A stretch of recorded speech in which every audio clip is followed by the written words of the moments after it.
Welcome to the Banker Lamp. Please enjoy the video. Start by identifying the failing update and noting the error code shown in Settings. Note the error code shown in Settings and write it down. Next, open Settings, go to Update and Security, and run the Windows Update Troubleshooter to collect diagnostics. Run the Windows Update Troubleshooter from Settings, Update, and Security. Finally, check disk space on the system drive and ensure at least 10 GB free for large feature updates. Check available disk space and ensure at least 10 GB free. If the troubleshooter fails, reset Windows Update components via elevated command prompt.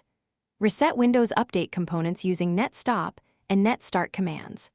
Run DISM with the commands DISM/online/cleanupimage/restore health to repair corrupt system files before retrying.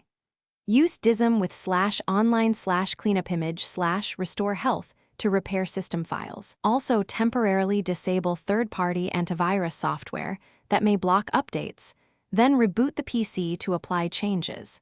Temporarily disable when standard fixes fail, perform an in-place upgrade using the Media Creation tool to keep apps and files intact.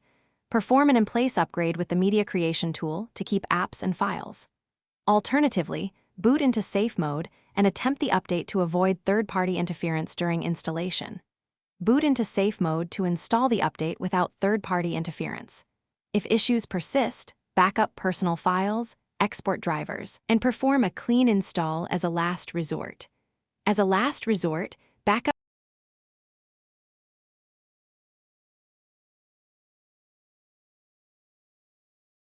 Thanks for watching. If this was helpful, leave a like and consider subscribing. See you next time.